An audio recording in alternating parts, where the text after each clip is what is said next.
पिघले हुए गरम गरम कांच को तुरंत ठंडा करना है, तुरंत। और पानी से ज्यादा अच्छा ये काम और कौन कर सकता है?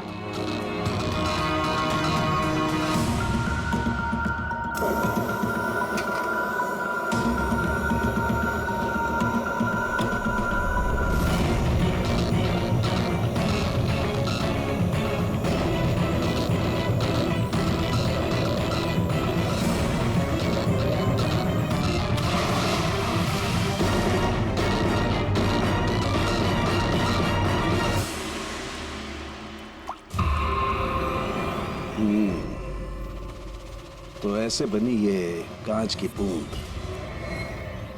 लेकिन जस्टिस राय की जिस बूंद से मौत हुई थी वो तो काफी बड़ी थी। ठीक है, मैं भी एक बड़ी बूंद बनाने की कोशिश करता हूं।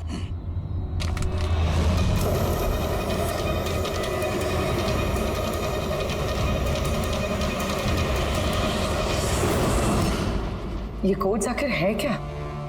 कुछ पता ही नहीं चला। My God!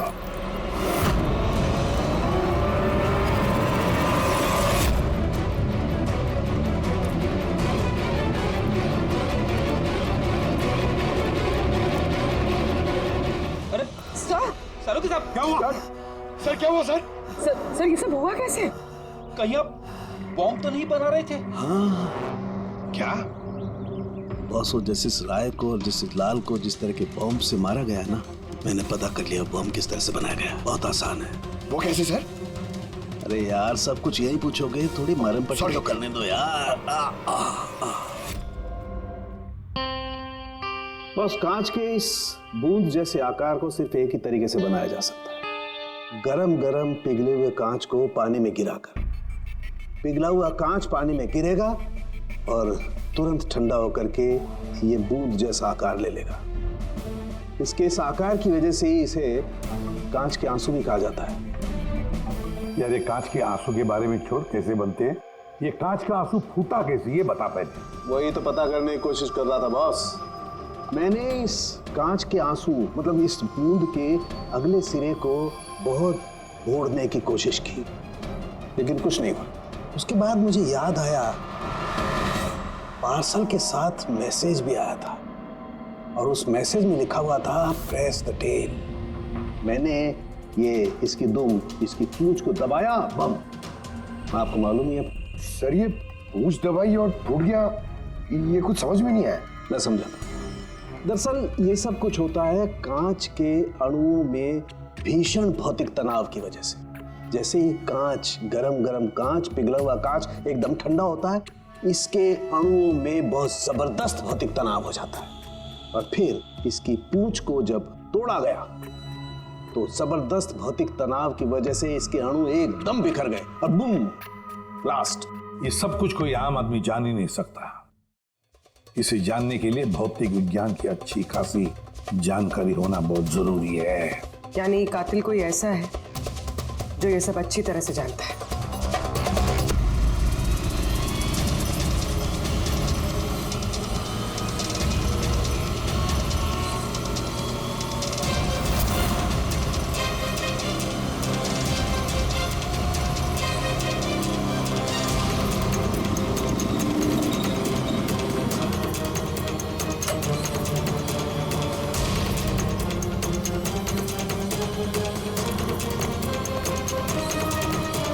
एक मिनट,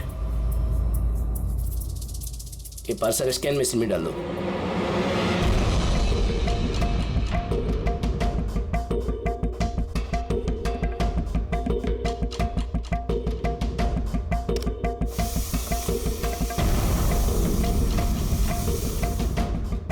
ये पार्सल रिसेप्शन में दे दो।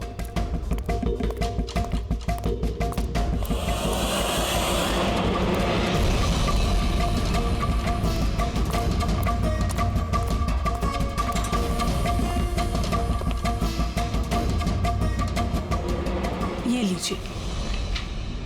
शामू, जी मैडम। ये पार्सल लो, जस्टिस राय के लिए आया है। वो ऊपर प्राइवेट लॉज में बैठे हैं, उनको दे दो। बाप रे, जस्टिस राय उनके पास कौन जाएगा? क्यों, क्या हुआ? अभी 10 बातें सुना देंगे। Check and met. राय, शतरंज खेलना भूल गए? ऐसी कोई बात नहीं है, मैं बस आज तगड़ा खेलने के मूड में नहीं हूं। और सुनो, तुम भी आज मुझे हराने की कोशिश नहीं करोगे, समझे?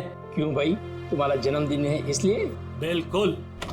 बहुत अच्छा गेम खेला तुमने, एक और खेले? ठीक है।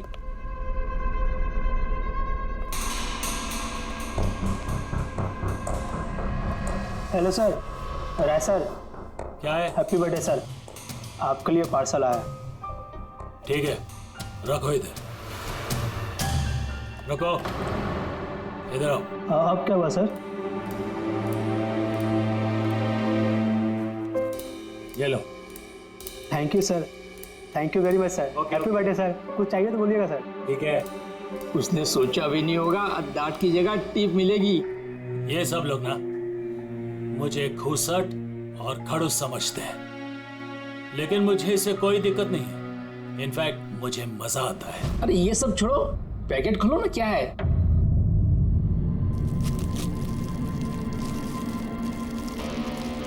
ये है क्या? देश के सर्वश्रेष्ठ कानूनी दिमाग को सम्मान पूर्वक भेंट। कोई नाम नहीं? Press the tell.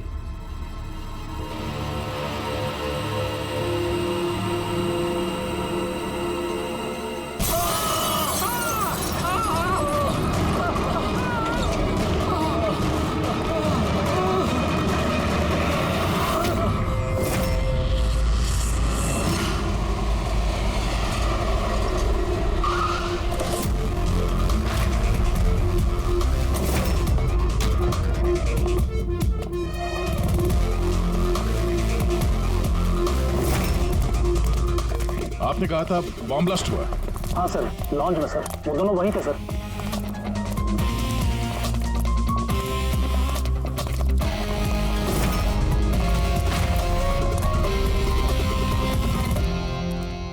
ये देखिए सर,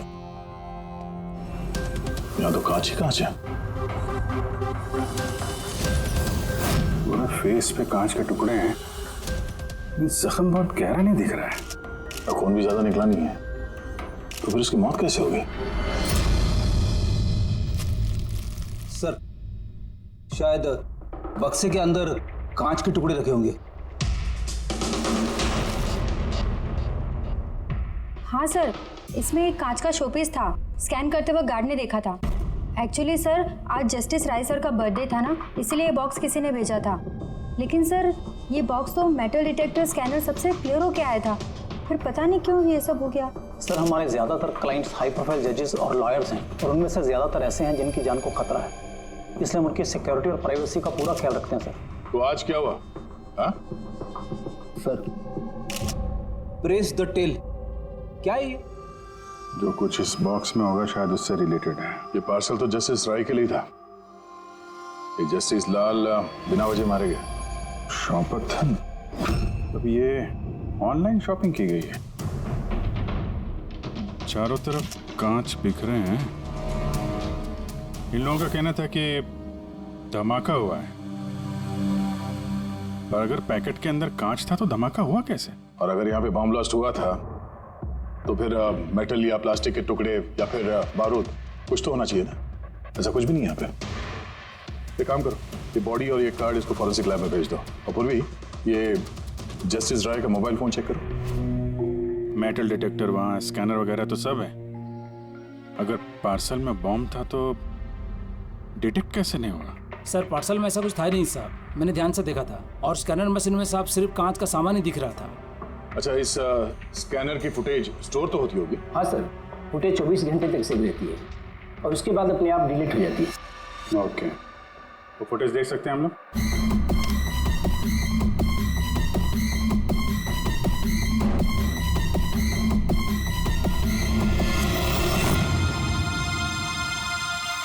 ये क्या? कोई शोपीस तो लग रहा है। देखिए सर, कहीं कोई मेटल है ही नहीं और इतना पारदर्शी कांच ही हो सकता है। जब वो डिलीवरी बॉय आया था तब की फुटेज है? हाँ सर, और कल बारिश की वजह से सीसीटीवी कैमरा खराब हो गया था। आप कह रहे थे सिक्योरिटी का बड़ा इंतजाम है, ये आपका इंतजाम है? Sorry sir.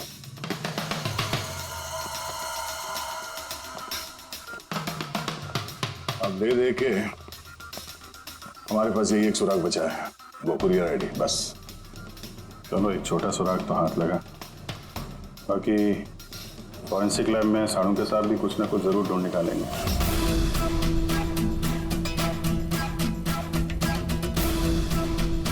ये गुत्थी तो सूरज ही नहीं रही है। समझ में नहीं आ रहा है आखिर ये हुआ कैसे। जैसा कि तू कह रहे तेरे समझ में नहीं आ रहा कि इन दोनों की मौत हुई कैसे? नहीं नहीं, ये समझ में आ गया कि इनकी मौत कैसे हुई है। ये जो कांच के टुकड़े हैं ना, इनमें जहर है, इसकी वजह से इनकी मौत हुई है। कांच के टुकड़े जहरीले थे? हाँ, वो जो कांच का शोपीस बना था ना, तो शोपीस बनाते वक्त जब कांच को पिघलाया गया तब खूनी ने उसमें जहर मिला दिया। जब कांच ठंडा हो गया तो जहर पूरे के पूरे कांच में फैल गया। कोई सोच भी नहीं सकता था बॉस। और सर, जब हमने इन कांच के टुकड़ों को टेस्ट किया तो पता चला कि इसमें एक ऐसा जहर मिला हुआ था जो कोई भी अपने घर पे बना सकता है। सर आप तो बोल रहे थे कि ये गुत्थी सुलझी नहीं है, मगर आपने तो पूरा केस ही सॉल्व कर दिया है। नहीं नहीं नहीं पंकज, ये केस सॉल्व नहीं हुआ है। सिर्फ ये पता लगा है कि कांच के टुकड़े जहरीले थे। बस ये केस जितना सिंपल दिख रहा है उतना सिंपल है नहीं। लेकिन सर, इसमें इतना कंफ्यूजन क्या है? कांच ब्लास्ट हुआ और उसके टुकड़े इन दोनों को लगे, जहरीले कांच के टुकड़े। जहर खून में मिला और इन दोनों की मौत हो गई, राइट? करेक्ट। लेकिन तुमने बीच में क्या कहा? कांच ब्लास्ट हुआ। अब सवाल यह है कि कांच ब्लास्ट कैसे हुआ? जब इसमें कोई विस्फोटक नहीं है, किसी किस्म का कोई केमिकल नहीं मिला है, तो ये ब्लास्ट हुआ कैसे? फोरेंसिक सर्जन कौन है? मैं हूँ। तो फिर तुम बताओगे ना। फॉरेंसिक एक्सपर्ट हूँ, जादूगर नहीं हूँ। अच्छा, समझ में नहीं आ रहा तो जादूगर नहीं हूँ। सर, इन जहरीले टुकड़ों के अलावा हमें एक और चीज मिली है। क्या? ये कार्ड जो इस गिफ्ट के पास था, ये कार्ड का पेपर वैसे तो मोटा दिख रहा है, लेकिन एक्चुअल में ये 2 पेपर को यूं चिपका कर बनाया गया है। और ये देखिए इसमें क्या लिखा है। सजाए मौत। मतलब खूनी ने सिर्फ कत्ल ही नहीं की, कत्ल के साथ साथ एक मैसेज भी भेजा, सजाए मौत। जो हुआ उसका बहुत दुख है हमें, पर ऐसे समय में भी हमें आपसे कुछ सवाल करने पड़ेंगे। जी मैं समझ सकती हूँ। आपको किसी पर शक है? जी मेरे पति कानून पर सख्त और न्यायप्रिय इंसान थे, तो जाहिर सी बात है कि ऐसे इंसान के लाखों लोग दुश्मन हो सकते हैं। वो अपराधी जिनको इन्होंने सजा दी थी, वो वकील जो इनकी सख्ती से बहुत परेशान थे और इनके फैसले से नाखुश भी, आए दिन उन्हें धमकियां भरे फोन आते थे और लेटर्स भी।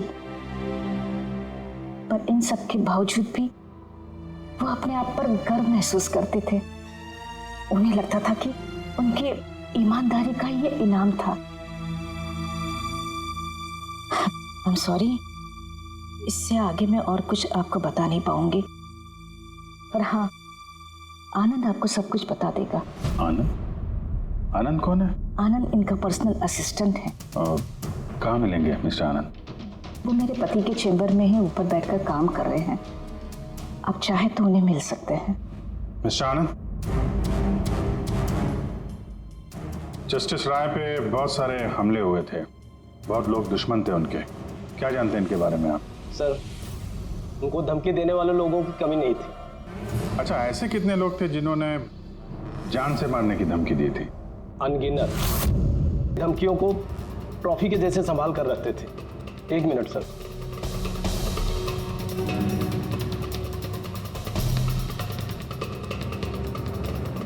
ये रही उनकी ट्रॉफीज। ये सचमुच ज्यादा है। लोग उन्हें बहुत सख्त समझते थे, लेकिन सच पूछो तो सर बड़े ईमानदार और न्यायप्रिय थे। यहाँ तक वकील भी उनसे डरते थे और अपराधी उनके नाम से कांपते थे। धमकी भरे खत तो ठीक है, लेकिन ये पत्थर और स्याही क्यों? कई साल पहले किसी ने खिड़की से पत्थर फेंका था, तो सर ने पत्थर भी रख लिया था। और ये स्याही की बॉटल? अरे सर, ये तो कुछ ही महीने पहले की बात है।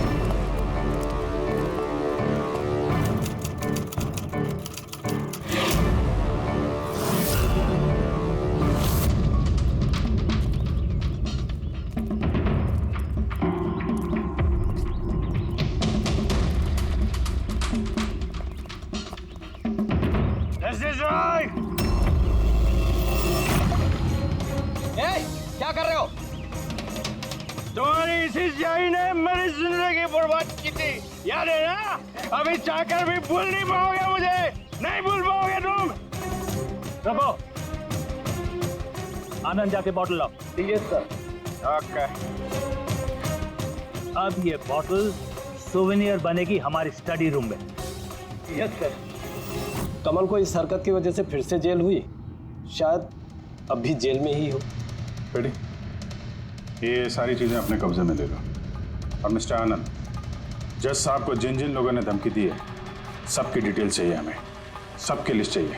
यार वीरेन प्लीज यार, एक बार फिर से पता करो यार, शायद कुछ पता चल जाए। सर जब ये पॉसिबल है ही नहीं तो पता चलेगा कैसे? देखिए, आप सिर्फ मुझे कांच के टुकड़े दिखा रहे हैं, ना इसमें बारूद है, ना केमिकल है, ना कोई मेटल, और कोई विस्फोटक पदार्थ भी तो नहीं है इसमें कि हमें पता चल सके कि ये ब्लास्ट की वजह क्या है। अरे यार वीरेन, वहां पर जो कुछ था वही दूंगा ना, वहां पर सिर्फ कांच के टुकड़े थे और कुछ नहीं था। तो सर ये बॉम्ब ब्लास्ट है ही नहीं, क्योंकि दुनिया में ऐसा कोई भी बॉम्ब नहीं बना है जो सिर्फ कांच के टुकड़ों से बना हो। कांच में विस्फोटक गुण होते ही नहीं है सर, ट्राई टू अंडरस्टैंड। मुझे मालूम है कांच में विस्फोटक गुण नहीं होते, लेकिन वहां पर ब्लास्ट हुआ है, ब्लास्ट में सिर्फ कांच के टुकड़े मिले और कुछ मिला ही नहीं है यार। तो सर आई विश कि आप ये केस जल्द से जल्द सॉल्व कर लें, ताकि हमें भी तो पता चले कि ये ब्लास्ट हुआ कैसे। सर आप लोग कांच के गुणों के बारे में बात कर रहे हैं ना? मैं ऐसी किसी को जानती हूँ जो हमारी हेल्प कर सकती है। ग्रेट सर, उसको हर तरह के कांच के बारे में पता है। आई थिंक हमें एक बार उससे मिल लेना चाहिए। मिलते हैं तारिका, तुम जिससे कहोगी उससे मिलते हैं। बस मुझे सिर्फ ये पता करना है कि आखिर ये ब्लास्ट हुआ कैसे।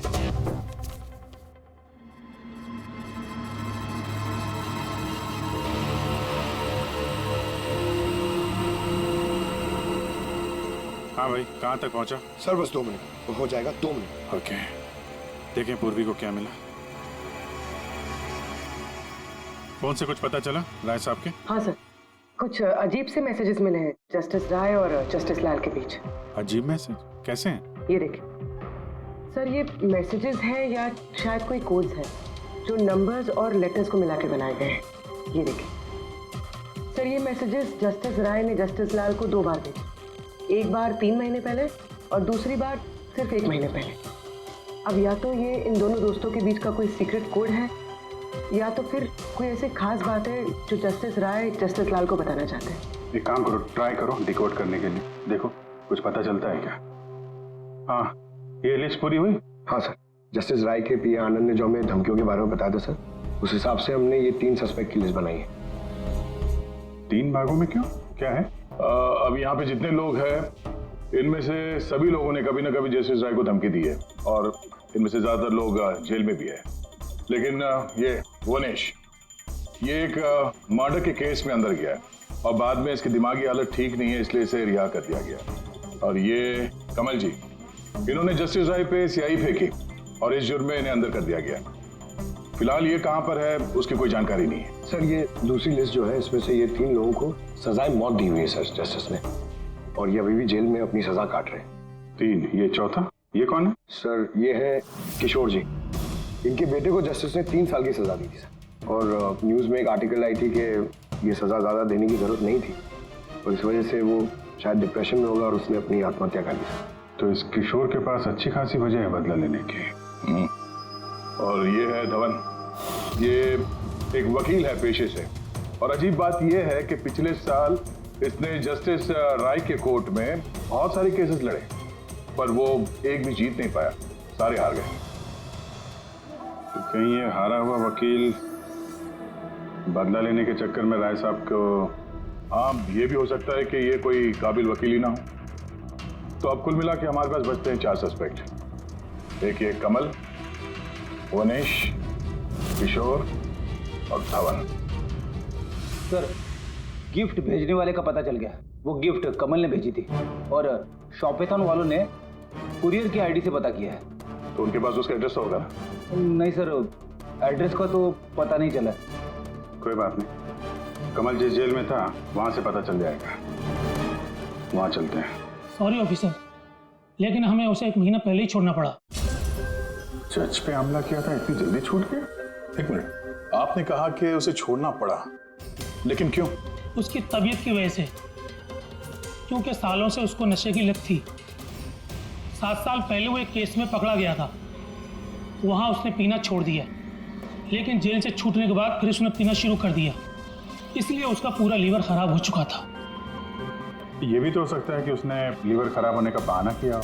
नहीं नहीं सर, हमने डॉक्टर से कंफर्म करके उसे छोड़ा था। अच्छा, उसका एड्रेस तो होगा ना आपके पास, वो दे दीजिए। एड्रेस तो है, लेकिन मुझे लगता है वो वहाँ नहीं मिलेगा, वो हॉस्पिटल में ही मिलेगा, क्योंकि उसे जल्द से जल्द लीवर ट्रांसप्लांट करने की जरूरत थी। लेकिन जहाँ तक मुझे पता है कि शराब के आदी लोगों को लीवर ट्रांसप्लांट की इजाज़त नहीं मिलती है। मिलती है, अगर शराबी कम से कम 6 महीने तक शराब ना पिए तो, और यहाँ जेल में तो मिलने से रही, इस बिना पे हमने उसको permission they the. Okay sir, thank you.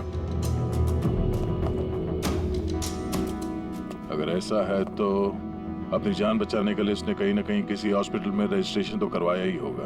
Exactly. और ये कोई छोटा मोटा इलाज तो है नहीं जो कहीं भी हो जाए। शहर में गिने चुने हॉस्पिटल है जहाँ पे ट्रांसप्लांट हो सकता है। वहीं ढूंढते हैं इस कमल को। अरे तारिका, ये तुम कहाँ ले आए भाई मुझे? मैंने तो सोचा तुम किसी ग्लास फैक्ट्री में लेके जाओगी। बट एनीवे, ये जो कुछ भी है ना, है बड़ा खूबसूरत। शुक्रिया। आप sir, she is my friend Vivian. ये ब्यूटीफुल आर्ट गैलरी इसी की है। ये ऐसे खूबसूरत आर्ट पीसेस बनाती रहती हैं, और कांच के भी। And Vivian, he is doctor Salunkhe. Hello. अच्छा यार, वी नीड योर हेल्प। हमें कांच और कांच की चीजों के बारे में इंफॉर्मेशन चाहिए, एक मर्डर मिस्ट्री सॉल्व करने के लिए। श्योर। अच्छा विवियन, ये सारी चीजें आप ही ने बनाई हैं? जी। ऑब्वियसली आप ही ने बनाई होंगी, लेकिन कैसे? बहुत आसान है। वैसे तो ज़्यादातर चीज़ें कांच को पिघलाकर बनी है। प्रोपेन टॉर्च से कांच पिघलाया जाता है और उसी पिघलाए हुए कांच को मनचाहा आकार दे दिया जाता है। अच्छा हाँ, ये एक एक्सरे इमेज है कांच के शोपीस का, लेकिन सरप्राइजिंग बात यह है कि ये पूरा ब्लास्ट हो गया। Do you think it's possible? इसका आकार तो बूंद जैसा है, लेकिन समझ में नहीं आ रहा कि ये है क्या। विवियन, एक बार जरा फिर से देखो गौर से। शायद कुछ ऐसी चीज हो जो तुमने अभी तक देखी नहीं। एक मिनट, इसकी नोक देख रहे हैं आप लोग? ये जानबूझकर बनाई हुई तो नहीं लगती। I mean, जिसने भी इसे बनाया है उसने कांच को पिघलाकर बहुत जल्दी उसे ठंडा कर दिया है, बिल्कुल तुरंत, जिससे कि ये कांच का आकार न केवल बूंद के जैसा रह गया है, बल्कि इसकी नोक पतली, लंबी और नाजुक हो गई है। Thank you so much for your help. कांच को पिघला करके ठंडा कर दिया गया, तुरंत तुरंत, जैसे वो बूंद बनी। My God. तारिका, हमें लैब में चलना है तुरंत, फौरन। और हाँ, वो विवियन, हमें आपकी वो प्रोपेन टॉर्च चाहिएगी प्लीज। डॉक्टर पुनीत अपनी केबिन में है? हाँ सर है। Thank you. डॉक्टर साहब मेरे लिए डोनर मिल गया। हाँ, कब है मेरा ऑपरेशन, कब कर सकते हैं? वो अभी हम आपका ऑपरेशन नहीं कर सकते क्योंकि आपके लिए सही डोनर नहीं मिला है। ऐसे कैसे हो सकता है डॉक्टर? मेरा नाम लिस्ट में सबसे पहले था।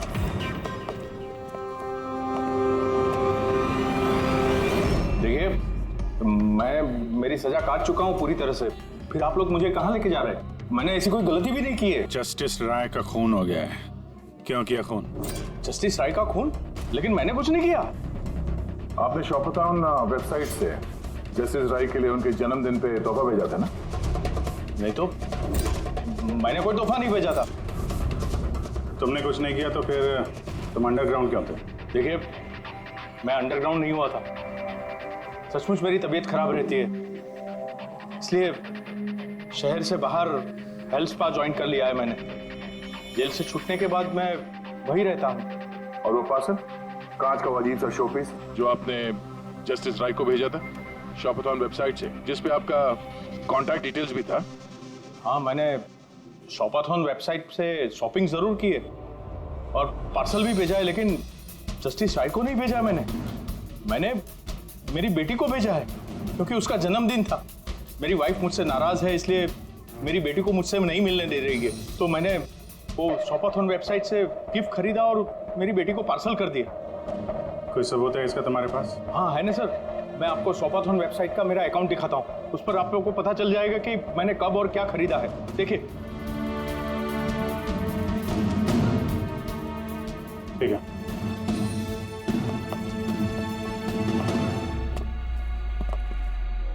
ये आदमी तो वाकई सच बोल रहा है। इसने तो वो गिफ्ट अपने बेटी के लिए खरीदा था, और वो भी जस्टिस राय की मौत के 2 हफ्ते पहले। मतलब कातिल जानबूझ के हमारा ध्यान इसकी तरफ भटका रहा था। यानी वो जो कोई भी है, उसे कमल की पूरी हिस्ट्री के बारे में मालूम था। उसने उसके घर से वो पार्सल का डब्बा चुराया, उसमें कांच का सामान रखा और किसी तरह से जस्टिस राय तक पहुंचा दिया। कातिल वही है जिसने ये पार्सल जस्टिस राय तक पहुंचाया।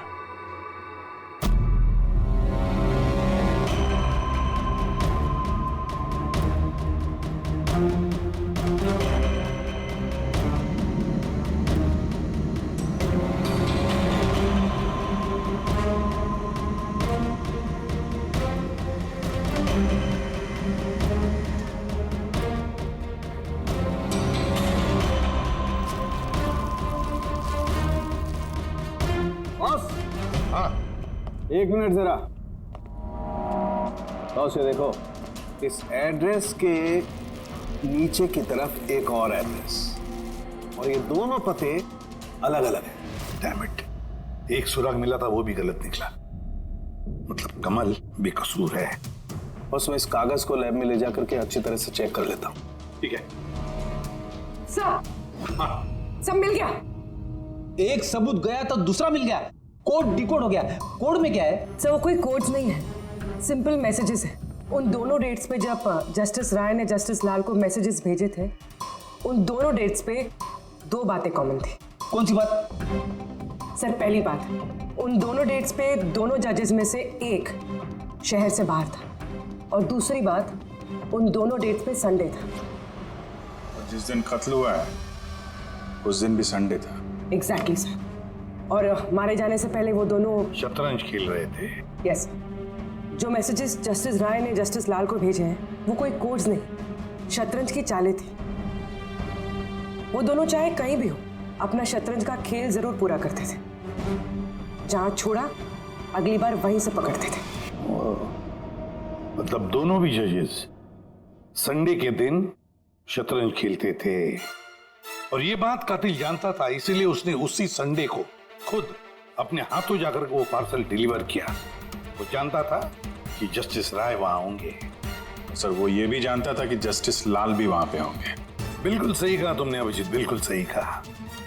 हम तो ये सोचकर चल रहे थे कि कातिल ने जस्टिस राय पर हमला किया, पर उस एक्सप्लोजन में जस्टिस लाल की जान बेवजह चली गई। हालांकि असली बात तो ये है, कातिल चाहता था कि जस्टिस राय के साथ साथ जस्टिस लाल को भी खत्म कर डाले। किशोर, जतिन, भुवनेश, इन तीनों की कुंडली निकालो, देखे तो सही कि इनमें से किसी के पास कोई वजह थी इन दोनों जजेस को मारने की। और फिर धवन, पता लगाओ उसके सारे के सारे केसेस उसने जस्टिस लाल के कोर्ट में लड़े थे, वो क्या है और किसके हैं। सर, हाँ सर, धवन के बारे में पता करके आ रहा हूँ। जस्टिस लाल के कोर्ट में सर वो 100 में से 75 केसेस आ रहा था। सर, हाँ सर, जतिन के जेल रिकॉर्ड्स मिल गए। उसके वकील ने डिप्रेशन के बिना पे जतिन को छोड़ने की अपील की थी, और उसकी अपील ठुकरा दी गई थी। जज कोई और नहीं, जस्टिस लाल ही थे। तो जतिन के पिता किशोर के पास अच्छी खासी वजह है कत्ल करने की, पर इतना पेचीदा प्लान वो बना पाएगा? वही तो सर, किशोर एक स्कूल टीचर है, उसे कैसे पता होगा कि कांच के आंसू से किसी की जान जा सकती है? ये तो इस बात पर निर्भर है कि किशोर मास्टर जी स्कूल में कौन सा विषय पढ़ाता है। पता लगाओ ये कौन सा सब्जेक्ट पढ़ाता है स्कूल में। रही बात धवन की, उसके पास तो एलिबाई है, तो बस इन दोनों के एलिबाई फिर से चेक करो अच्छी तरह से। बच्चों, आज मैं तुम्हें एक नया एक्सपेरिमेंट सिखाऊंगा। जानते हो किसका? कलर्स का एक्सपेरिमेंट। रेडी? ये देखो दूध है। अब मैं इसमें डिफरेंट कलर्स के एक एक ड्रॉप डालूंगा।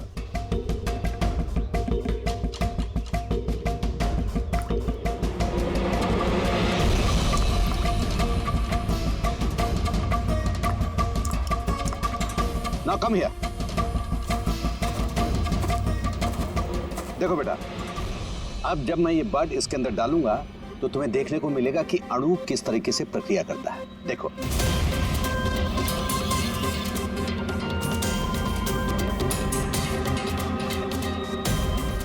देखा? इसे कहते हैं विज्ञान का जादू। कमाल है। नहीं, मैं आपके प्रयोग की बात नहीं कर रहा हूं, आपके बारे में बात कर रहा हूं। आपने कभी बताया नहीं कि आप विज्ञान पढ़ाते हैं? आप लोग यहाँ? मैं तो बस वो प्राथमिक विज्ञान पढ़ाता हूँ। आपने बच्चों को वो कांच के आंसू वाला प्रयोग दिखाया नहीं? कैसे पूछ दबाते ही ब्लास्ट हो जाता है। हाँ? आप क्या बात कर रहे हैं? मुझे नहीं पता। आपको सब पता है। अब जरा इन बच्चों को जाने के लिए कहिए। बच्चों, आज के लिए छुट्टी, बाकी की पढ़ाई कर जाओ तुम लोग। सर को पहचानते हैं आप?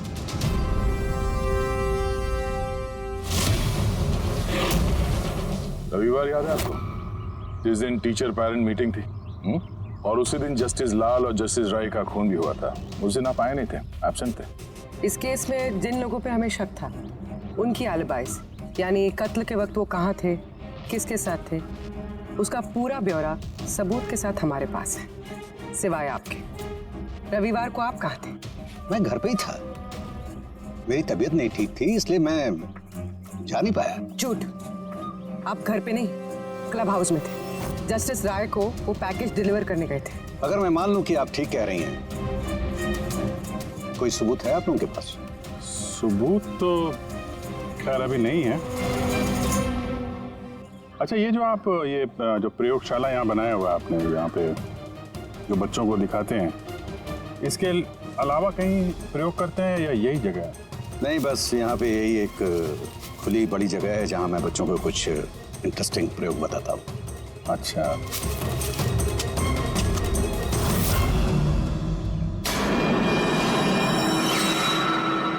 सर आप अंकल? अरे आप लोग वहां कहाँ जा रहे हैं?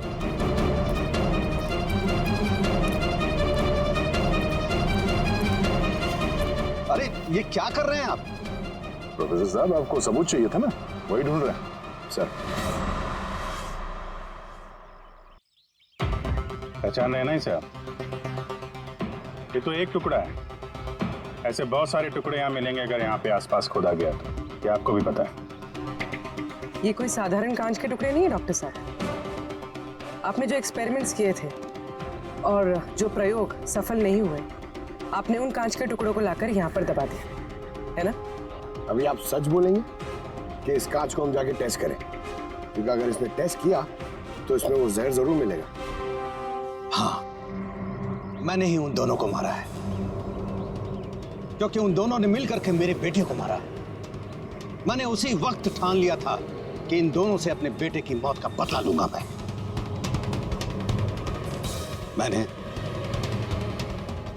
मैंने इन दोनों पे निगाह रखना शुरू किया। एक दिन बच्चों के लिए इंटरनेट पे कुछ अनोखे प्रयोग ढूंढ रहा था मैं, तभी मुझे ये कांच के आंसू का प्रयोग मिला। मैंने सोच लिया कि अपने बेटे को इंसाफ दिलाने का यही एक तरीका है। मुझे पता था कि कमल जस्टिस राय पे स्याही फेंक चुका है और अभी अभी जेल से छूटा है। मुझे उसकी बेटी के बारे में भी पता था। मैं जानता था कि वो उसे बर्थडे गिफ्ट जरूर भेजेगा। अरे भाई साहब, ये भी लेना।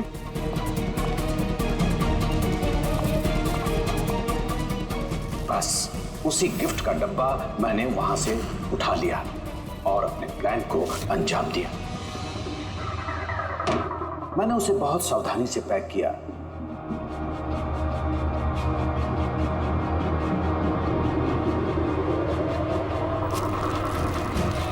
और फिर डब्बे पे पुराने एड्रेस के ऊपर नया एड्रेस लगाया। फिर मैंने उन दोनों की मौत का सामान वहां पहुंचा दिया। मुझे जो करना था मैंने कर दिया। मैंने उन दोनों से अपने बेटे की मौत का बदला ले लिया, उसे इंसाफ दिला दिया। इंसाफ नहीं, सिर्फ बदला था, जिसे ना तो तुम्हारे मरे हुए बेटे की आत्मा को शांति मिलेगी और ना ही उन बच्चों को जो तुम्हें अपना गुरु मानते हैं। हाँ, तुम्हारी इस गलती से उन्हें सबक जरूर मिलेगी। अपनी बची हुई जिंदगी जेल में काटते हुए शायद आप भी अपना सबक सीख ही लेंगे।